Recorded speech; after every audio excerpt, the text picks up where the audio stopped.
Adama Camara Mamadou Diallo yow lan ngay yaakaar lan ngay xaar ci ndaje bi nga xam ne ñu ngi koy waajal Linguère le 8 ak le 9. waaw xam nga le 8 août dafa am luy xew Dakar Arena. président moo woote te jour boobu moom gëm naa ne le président Bassirou Diomaye Faye dina tenir un discours politique. man li may xaar sax mooy lan doon xaar Mbour te ñu amut. peut-être nag dina am. dina am Dakar Arena le président Bassirou Diomaye Faye moom foofu comme fu mu toll nii moom li mu doon nëbb si wàllum politique xaaweeku na léegi nag loolu mooy doon la confirmation taxaw jàkkaarloo Sénégalais yi expliquer leen lu bëree bëri. parce que bi muy mujjee expliquer Sénégalais yi c'était dans le cadre d'une interview. C'était au palais. de la may marge de manœuvre même bu nekkee il a pris beaucoup de minutes pour parler du Pastef ak yooyu. mais là ce sera une séance d'explication boo xam ne le président dina joxe argument am te dina tontu man li ma gëm président Diomaye dina tontu. dina tontu moom man loolu laa gëm quoi sama xalaat na nag xaw ma lu président di wax suba mais gëm naa ne moom. parce que rendez-vous da nga ko yàgg xaar. xam nga Bira Sang mi wax sama xel dem si bi mu waree dem si hôtel ba daje si weeru koor bi am na ñu ne ce serait la clarification des ministres ak yooyu boobu ñu ngi ko doon xaar gisuñu ko. le 2 mai am na lu ñu ñamal tuuti mais ba tey loolu beneen étape la mais li dafa nekk si beneen étape mu étape bu war a teg parti affirmation. waaw l'étape de l'affirmation war a teg parti am donc mi ngi koy nas mu ñuy won ay photo mu ñuy yónnee ay communication ça veut dire que am na lu mu bëgg a ji suñu biir xel mais loolu nag le 8 si lay ñëw nag ne lii moo tax ma def ko fii laa jëm ce sera un moment boo xam ne nii voilà un moment de vérité pour le président de la République. donc relation la de. lépp ci relation bi lay nekk. relation bi maanaam. moom ak Ousmane Sonko kese. voilà léegi. du am leneen. bu waxee ba pare moom yëpp ci foofu lay dem.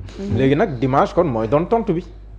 le 8 samedi lay tombé voilà. oui je crois bien que samedi lay tombé. le 8 samedi lay tombé léegi dimanche bi mooy nekk. mais le 8 9 leen woote. léegi nag le 9 kon mooy doon tontu bi. xam nga ne Ousmane Sonko moom jamono ji moom moo ëpp jot. est-ce que gars yi duñ toxal def la. boo waxee midi mu doon bu nekkee 48 heures la.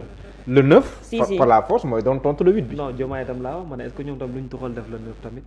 waaw. bu ñu xamee ne waa ji daa bëgg a changer une journée yi. parce que mën na ko mais loolu tam day wane ne que le président dafay subir dafay nekk dans la réaction loolu tam baaxul day contre-productif. day wane ne que yow. loolu rek xam nga avalé doon je ne pense pas que président na ko def. réaménager say agenda à l'aune de bi li keneen def loolu rek avalé. mooy wan ne que voilà donc man jàpp naa ne dinañ maintenir le 8 te dinañ def lépp lu ñu mën mais acte politique bi ñu posé aussi à Linguère te moom mu recevoir ay maires yu nekk Linguère te fu mu toll nii El Malick Ndiaye wax dëgg yàlla def liggéey bu am solo à Linguère te jàpp naa ne fu mu toll nii conquérir na ko ba mais tam def un travail politique bu am solo xam nga El Malick ay temps daan nañ ko wax ne sax moom c'est un gars du système xam nga daan nañ ko wax loolu ay temps bi gars yi doogaafal daan nañ ko wax loolu mais quand même avec intelligence teg na loo xam ne ni à Linguère conquérir na ko si mën naa wax ne sax jël na ko si loxoy Aly Ngouille Ndiaye mais bu nekkee Aly Ngouille Ndiaye mën na ma wax ne que élection yi passé yoon dafa maandu woon ak yooyu mais quand même intelligence politique bi mu teg fexe na ba conquérir ko te ce n'était pas évident te boo xoolee montée en puissance bi fa def local 2022 législative 2022 après présidentielle 2024 législative 2024 da ngay xam ne que def na liggéey bu am solo ànd ak waa Pastef pour conquérir ko léegi président Diomaye bu ko bàyyi ak Linguère foofu nag c'est une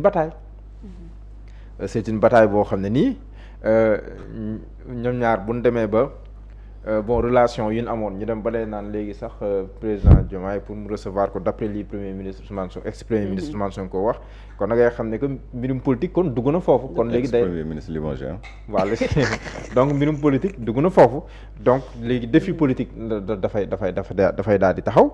te loolu tamit defe naa ne message boobu noonu. ñu lancé El Malick Ndiaye daf koy jël comme un défi de la mobilisation mbirum njaayum carte ba pare léegi il est vice-président de Pastef récemment mu posé benn acte boo xam ne ni aussi daf ko repositionné biir Pastef foo xam ne nii la ñenn si waa Pastef doon jooy si président Diomaye rongoñ yooyu moom la feral moom El Malick Ndiaye si perception ñenn ñi mais bu nekkee ñi ànd ak président Diomaye moom danoo jàpp ne que le président Diomaye moom la ñu wor moom moo nekk si projet bi ba moo incarné le projet ñoom Abdoulaye Ndiaye ñoom loolu la ñu gëm dañoo gëm ne président Diomaye amul kenn ku mën a jàkkaarloo moom xool ko si ay gët di ko yab biir Pastef parce que voilà donc ku nekk perception bi ngay gisee mais je veux dire que loolu dina nekk une réponse politique te dina nekk un week-end très très très politique foofu noonu c'est Linguère mais ça va permettre aussi au président du parti Pastef facilement mu mën a def le tour du pays parce que Mbacké lu jógee war a dem Linguère bu jugee Linguère fu mu jëm est-ce que du dem Mbour est-ce que du dem Thiès est-ce que du dem feneen ak feneen ak feneen donc Kaolack Fadilou Keita ak ñooñu ñoom Mamadou Lamine Ndiaye ak ñooñu ki nekkoon DG Aprosi moom tamit 3 weer la fa def defe naa donc facilement mën na def le tour du pays ba pare jotam may na ko fu mu doon il est président de l'Assemblée nationale il n'est plus premier ministre donc jotam may na ko loolu daf koy permettre mu gën a asseoir présence am gën a booster waale aussi njaayum cartes yi nga xam ne ni aussi bu ñu réussir am 1 million de cartes loolu signal bu extrêmement fort lay doon bu ñu ko réussir moom. d'accord donc nga yaakaar xam nga lan la bu ma amoon conseil bu ma amoon conseil ci lancement de Peki. Moi je pense que su ma mënoon conseil au président Diomaye avec son nouveau parti. de tout faire. pour ne pas dire du mal de Sonko xam ndax la gis nga Macky Sall bi mu jëlee nguur gi ci Abdoulaye Wade ak fi mu jaar ak Wade yëpp 8 ans nga nekk ministre premier ministre mu def la DG Petrosen def la lépp li nga doon. nit ñi xam ko ci Wade la jóge pourtant mujj nga doon mbër mi ko daan. mais est-ce que gis nga président Macky Sall début mandat malgré yi mu doon def yëpp musul wax jëm ci Wade. est-ce que mës nga fàttaliku lu mu wax. il a posé des actes mais waxul. voilà est-ce que Wade sax tuumaale. lu ñaaw loolu. ba jàll si ay. voilà lu mooy kàddu yu ñaaw yi. boobu non xam nga non mooy stratégie. après sa réponse a été. est-ce que xam nga publier son livre Sénégal au cœur ñëwaat si ay maamam. xam nga moment boobu noonu Wade yëkkatee kàddu yi xaw a voilà. doy waar yooyu. mais ñu bëri ci Sénégalais yi ci lañ commencé am tuuti sympathie ci président Macky Sall. c'est vrai. effectivement. maa ngi fàttaliku jamono yooyu ñu ngi nekkoon fële ma ni élément bi su ma ko amoon exclusivité du ma ko teg en toute responsabilité du ma ko teg parce que ki ko jël daf ko jël rek ni tir balancer oui dem balancer ko xaaru sax fin wu ndaje bi ba mu amee loolu la lem ay kaakaam dem balancer ko ma ni lii su ma ko amoon waaw c'est vrai du ma ko teg sama responsabilité la mais du ma ko teg comprendre nga parce que ki doon wax non seulement mag la. ba pare ci xol bu jeex jógee xol bu jeex la jël sa doom tëj ko ci kaso bi. xol bu sa benn doom bu góor ak ni mu doon waxee am na yenn yoo xamante ni su ma ko amoon en tout responsable. du ma xam loolu laa xalaatoon. mais ba tey yaa ngi dégg kay mu ngi def li muy def de mais ba léegi waxul. xam nga souvent ñun en Afrique dañu am lu ñu gëm. mooy kilifa wala doom ak waajur nen la ak doj. oui bu dalee sa kaw nga gaañu boo dalee sa kawam gaañu. kilifa ndongo bi ak sëriñam. sëriñ bi mën na la wax lu ñaaw lu ne. mais ndongo li bu yëkkatee kàddu jëmale ci sëriñ bi est-ce que yaa ngi xool. oui non c'est vrai te fii situation bi quoi qu'on puisse dire. Sonko mooy son mentor en politique. moom nag il paraît que moo nekkoon wax jooju neex ko de loolu mu jot a yaa tooñ. wax jooju il paraît que neex ko de. kan ci. loolu gëmatu ko de. xam nga gëmu ko parce que jàpp na ni moom fin stratège la. parce que moom dafa gëm ne aussi lu Sonko doon. mais ñoo tabaxal loo voilà yow mi nga xam ne yàgg nga topp Pastef question bi doon ko bëggoon laajte ma fàtte ko. yow mi nga xam ne yàgg nga topp Pastef keroog Ousmane Sonko am na lu mu junj mu ne ndekete yow bi président Diomaye nekkee Pastef bu ñu ko dénkee diaspora bi mu def maanaam daal da bëggoon teg un parti dans le parti. waaw avec le recul est-ce que jàpp nga ne loolu méngoo naag li am déet. waaw xam nga man nag damaa nekkul biir Pastef. waaw moo tax nag nga mën ko wax. parce que yow voilà moo tax. xam naa leen xam bu baax. mais yaa ngi topp ba ñu créé seen yow yaa gën a mën a wax sax ba ñu créé seen parti bi ba fii nii. lu ci ne. mën naa la wax nan la dem. justement ndax lu ci bëri ump ma. mais teewul appréhension yi ngay am. da nga koy méngaleeg li nga xamante ni moo visible tey. les faits ouais. man dama yàgg a jàpp ni. président Ousmane Sonko lu njiig njaag moom mooy njaag ci biir parti bi. pourquoi parce que boo jiitee parti jiite mbooloo mi nga xamante ni yéen a sosandoo mbir mi. féet yemale ñëpp moom sunu borom rek moo ko mën. te sax am na ay ñu mu tànn ni moo gën ci mbindeef yi. lu ci nekk même ba ci bis yi semaine bi. am na bis bi mu ni moo gën. weer yi am na weer wu mu ni moo gën ci weer yi. effectivement lépp lu mu nekk dafa am lu mu ci seppi. mais boo boolee njaboot gi tamit waroo am benn péete bi nga xamante ni nit ñi dañ koy sentir ci yow. te péete boobu noonu daf ci nekkoon ku ko wax ak ku ko waxul péete bi moo nekkoon. bëgg bi mu bëgg Diomaye Faye privilège yi mu ko doon may. yooyu noonu c'était visible. c'était visible parce que boo ñëwee tey ni ko yow yaa yoroon cellule des cadres nga ñëw tey ni ko jox ma diaspora mu jox la ban argument nga ko war a mën a convaincre ba mu nangu ko ci nit ki ko yoroon parce que ça ne bouge pas bu dee yow tu vas faire bouger les lignes. mu jox la ko mu jël la jox la ko léegi parti bi la mais parti bi foofu nag la messie bi teewoon foofu nag la ñu waroon wax ni y a un messie qui décide xam nga léegi parti bi c'est très structuré moom il a profité à ce. moom laa xam nga parti bi léegi. messianisme la bien sûr. messianisme moo tax mu ni moom laa joxoñ ànd leen ceeg man ñëpp ni ko waaw sëñ bi nangu nañu. sans broncher parce que situation bee ko laajoon tamit construire avec le temps messianisme boobu. voilà ñoom tam ñu nangu ko. dafa am ñu ci profiter ba yegg si fii ñu yegg si tey door koo mën a dénoncer. te pourtant Marie Rose Faye sax moment bi mu nee na président Diomaye moo ko ne Ousmane Sonko dañ ko war a.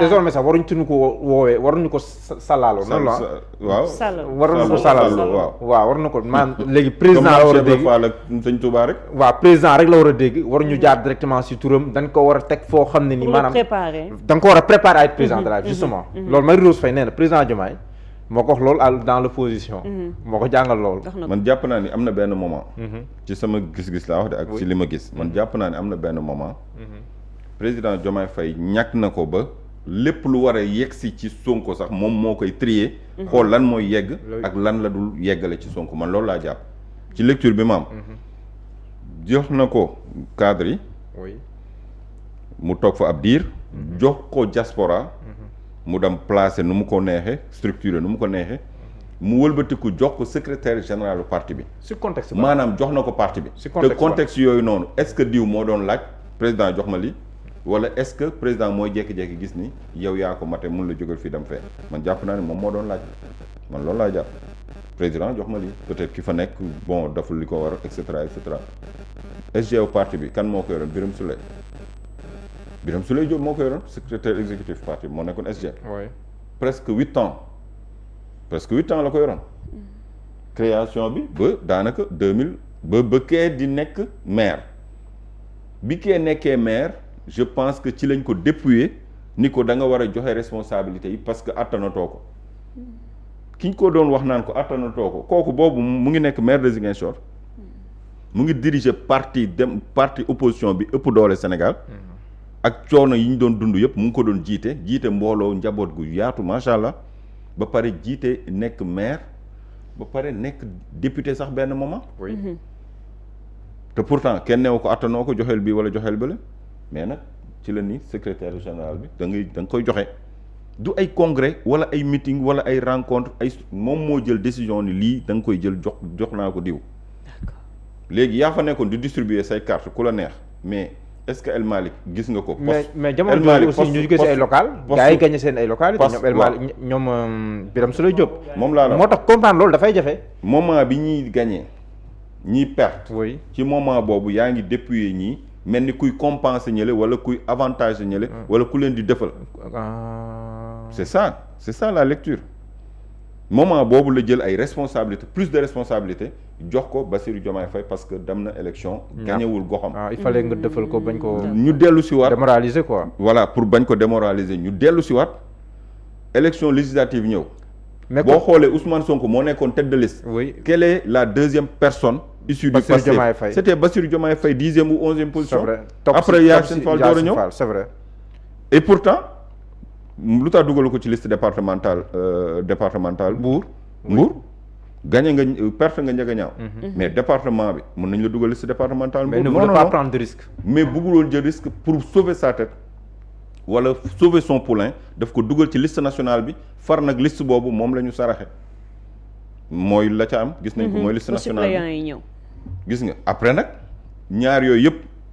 nërmeelu mu gën ko joxati nag ay responsabilités daanaka bàyyi koog sax parti bi foofu. c'était ça en réalité. mais kon est-ce que di nga comprendre Ousmane Sonko ni muy waxee tey si Ousmane si Bassirou Diomaye Faye est-ce que di nga ko comprendre au vu de. oui mais dafa mel ni il était vraiment naïf si je peux m'exprimer ainsi. naïveté bi. pressentiment maanaam degré de déception bi. ni mu ko war a yëg ba léegi fi mu ko yaakaar sax dépassé na foofu. waaw ci maanaam parti bi comment le parti a été miné déballage bi commencé. comment le parti a été miné comment le parti voilà quelqu'un dans le parti a posé ses hommes un peu partout ba nga xamante ni. mais bu waxtu bi jotee beneen question moo taxoon ma toog fii président Diomaye si wàllum politique kon. non il a réussi à faire cela. léegi moo taxoon ma taxaw ma ni leen Ousmane Sonko tey coow li muy bëri am na déception amul déception il doit demander pardon. Demander pardon aux Sénégalais, demander pardon aux militants et aux sympathisants du PASTEF. Pour le choix qu'il a opéré. Pour le choix qu'il a opéré. Mais il faut que nga am courage. ak nu ñu koy waxati humilité nga demander pardon wax ni j'ai fait le choix bul tirer profit le tirer profit mën na nekk ci situation bu nekk mais il faut demander pardon. Repentance. moo bi mënu ma ko wax ba léegi ci français. repentance. waaw noonu la ñu koy waxee. maanaam ñëw daal wane ni. maanaam tuub daal léegi. wane ni j'ai fait un choix. waaw léegi choix bi ma def dem naa ba ci biir xam naa ne ndekete c'était pas un bon choix. d'accord xaw ma bu ma defoon beneen dina yées am déet. léegi est-ce que war nañoo xeeb président Diomaye si wàllum politique. non mënuñu koo xeeb mais aussi façon de politique boobu noonu aussi dafa nekk lu ringard. mooy maanaam c'est de la sournoiserie. nekk ak samay morom am sama agenda am samay plan teg ko di ko dérouler te kenn xamul ci lan lay dox moo tax Sonko naan bi ma yaakaaree ni. mu ngi defar parti boobu mu ngi defar parti ci biir parti bi yow waaw. c'est ce que Sonko a dit boobu mu ngi defar créer parti am ci biir parti bi c'est pas de la sournoiserie. c'est de la sournoiserie. nekk ak say morom. ñuy liggéey pour yaatal yow ngay liggéey pour sa bopp di teg say nit te yu ni man ba ma ko dalee dégg ci parti bi yàgg na. si bien sûr évidemment le cas Abdou Lahad Ndiaye ak leneen ba ci. non xam nga sax bu bëgg a dugg ci ay affaire de famille ay bi ko Diomaye di teg amoon na ay contestation xam nga yu wax bëri doo ba bëgg a am ñu dugg gedd dégg naa wax nañ ma foog naa yaakaar naa wala lii nii laa ko gisee yooyu yëpp mën nga dem ba benn moment nga xam ne li nga yaakaaroon ak li nga gisoon ndaxte loolu mooy dëgg te pourtant kenn ñëwul di la defal ay confidence mais tu sais lire entre les lignes tu sais voilà observer la chose mais yooyu noonu ba ci ay wàllum jege ñaale wàllum sama soxna yooyu yëpp dafa am ci biir parti bi. placer sama soxna am na ñoo xam dañ leen fal seen soxna am na fi. parce que ay militants lañ d'accord mais loolu démarré wul après le pouvoir c'est avant le pouvoir la yooyu yëpp am damay xàll pour sama bopp waaye pour sama soxna may xam nga yooyu yëpp am na ci parti ba nga xamante ni jàpp naa ne leader bi am na benn moment non seulement dafa nelaw il faut que mu accepter ko dafa nelaw. benn moment parce que da ngay jël kenn def ko sa poulain def ko sa favori peut-être moo la tudde doom wala peut-être moo la dégg loox mu ni waaw fekk kooku noonu xam na li mu bëgg te xam na comment nan lay def ba jot ci. D'accord bon en tout cas daal ça va être un week-end très politique. te voilà ça va nous donner de la matière mais pendant ce temps fan la ñuy toll ak jafe-jafe réew mi surtout ñun dénk réew mi jamono ji ñu war a doxal fan leen siy tollu. ak tamit voilà. Madame foofu laay xaar le président il va faire quoi de engagement yi mu jëloon devant le peuple sénégalais et des urgences yi nga xamante ni aussi xaarut urgence moom amul carte parti politique moom te ñu ngi fi sonal sénégalais lool te moom la ñuy xaar moom le président et son gouvernement ak son premier ministre Alamine Lo ñu indi ay saafara si jafe-jafe yi sénégalais yi dund c'est important aussi. gis nga man li ma jàpp mooy Diomaye ay pour ay nitam ba léegi ñu ngi biir Pastef dañuy xaar le bon moment. parce que élection yi di ñëw ñu bëri bëgg nañ nekk maire. te mënuñu ko nekk ci lu dul ci turu Pastef. suñu leen investirul di nga gis ñeneen ñu faire tomber leur masque. wane réellement que. ce n'est que le début. voilà man loolu laa jàpp ñooñu nag. ça n'a rien à voir ndax jàpp nañ ni kenn am fa mbooloo kenn mais ñu ci bëri dañ leen di gëmloo comme li ko am na ko wax démb di leen gëmloo ni poste bii ma lay jox sax bëggoon naa la ko jox depuis bu yàgg mais diw moo ci dëggoon tànkam.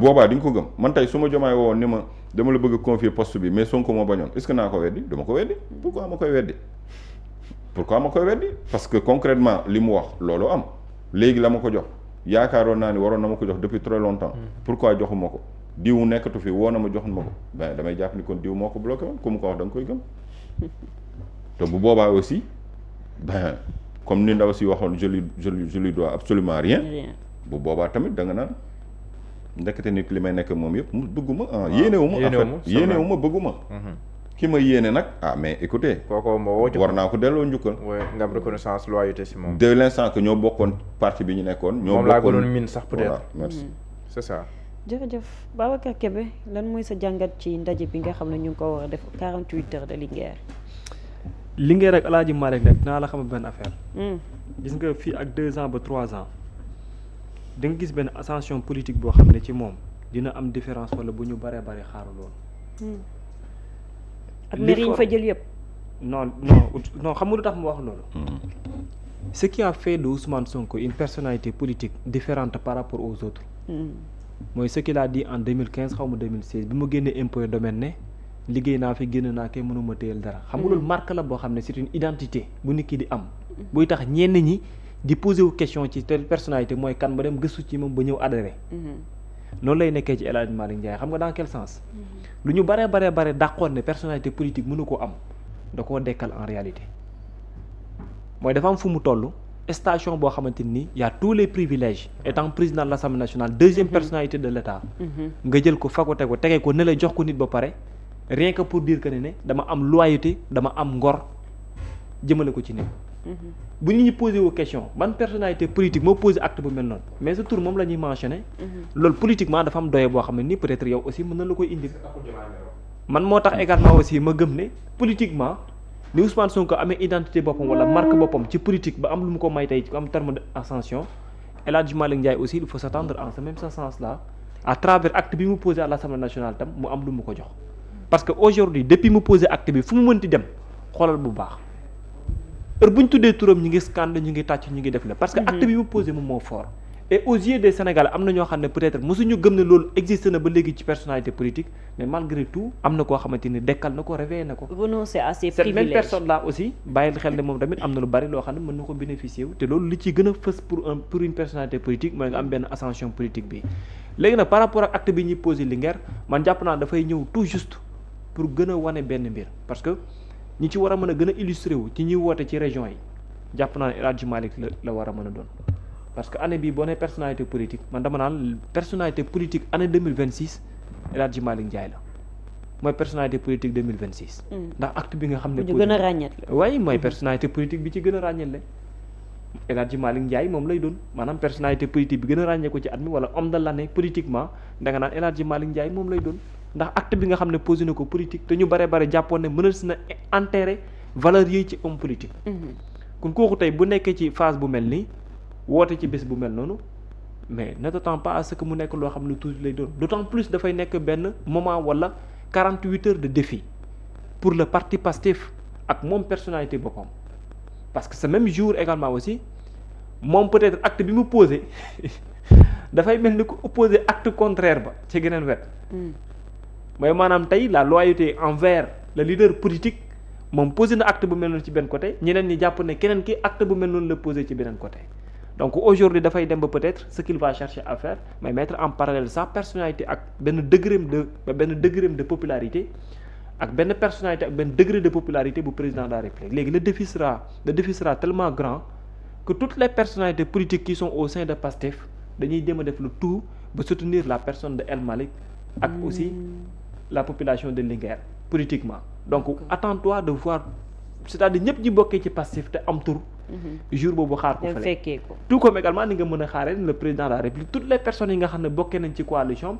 ils vont tout faire pour que tamit mu réussir journée bu mel noonu léegi Pastef aussi ak ñi El Malick àndal ils vont tout faire pour ñu réussir ko. donc le poulain de Sonko. face au président de la République l'autre poulain de l'ancien poulain de Sonko donc loolu lay war a mën nekk quoi. après moom ce que li ngay gis mooy. qui est maintenant le président de la République. non parce que dafa war a am aussi lu muy symboliser.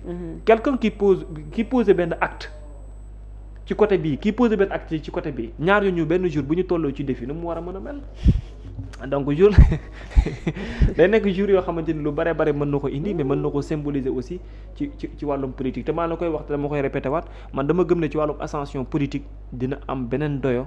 beneen tur ak beneen xoolin ak beneen cër bokkul ak bi mu amoon parce que acte bi mu posé ci personnalité politique moom moo tax bi ko Ousmane Sonko di posé en 2016 lu bare da koo changé ci moom lu bare da koo jox comme doyo politique ñen ñi ne homme politique bu sañ a toog wax li homme politique bu mën a wax li kii dafay mel ni ay valeur am méngoo nag sax bu ni mel tamit c'est l'incarnation de pas mal de Sénégalais boo posé acte bu mel noonu en 2026 aussi non seulement ça va faire de toi benn figure politique bi mais en termes